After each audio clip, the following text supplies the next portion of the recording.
So we're starting the Princess Grace. This is the Tideway Scullers School on the left of our picture, and Bath University and Plymouth Amateur Rowing Club on the right. We're seeing the start here. We're going to come straight live to see where they are as we pick them up halfway down the track, and it's still pretty tight. As the signs go up, there is just about overlap. Tideway Scullers School in lane 1 on the right of our picture, just overlapping Bath and Plymouth on the left.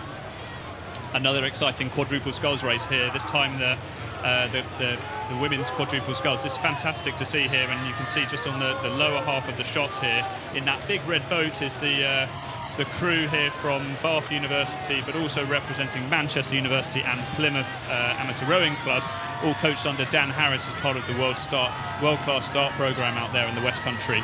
And they've just got that sort of length lead here on the Tideway Scullers crew, coached by Chris Clark, who coached that Diamond Jubilee quad that won at Latimer School.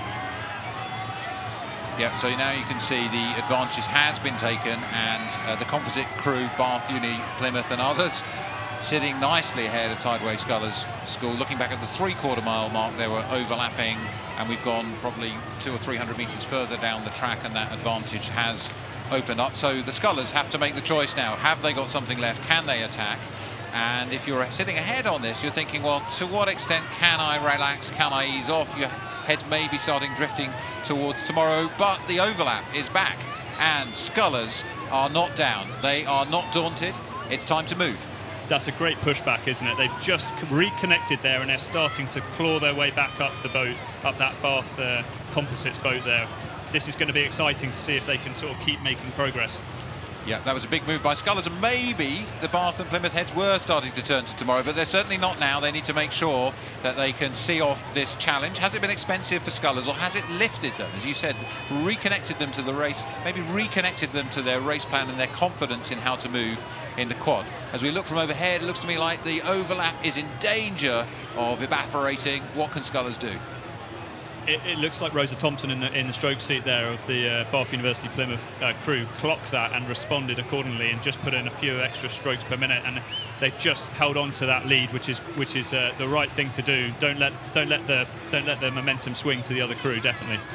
Well, they're now passing the mile in the 8th signal, which is pretty close to the final stages of this course, so it would have to be a pretty heroic effort from Tideway Scullers, but they moved strongly in the middle of the course, and they're giving it more, lifting the rate. Let's see how they can push on as Rosa Thompson, in the stroke seat of the composite crew from Bath and from Plymouth, drives her crew on, responds well, and keeps that distance. Yes, they've gone slightly earlier, haven't they? That red boat on the right-hand side of the screen, you can see, has just got that little bit more urgency about it, and they're going for the line that bit earlier than the Scullers in the Tideway Scullers crew in the white boat. Yeah, great quad sculling and a strong race, overlapping all the way, as the umpire actually is warning Bath and Plymouth to move across, and that warning caused them to be a little bit unsettled. Any time to capitalise on that from Scullers? Probably not. There's probably only 10 strokes, maybe fewer left now, and it looks like quick recovery from Bath and Plymouth to ensure that their lead is maintained. Tideway Scullers School, well, they have attacked and attacked and attacked valiantly down this course, going back from some clear water between them to overlap, and they're going to be overlapping as they come towards the finish line. But the red boat of Bath and Plymouth takes the victory in the Princess Grace. They're delighted with that tough race, well sculled by those 4 young women, and it's victory for Bath and Plymouth over Tideway Scullers School.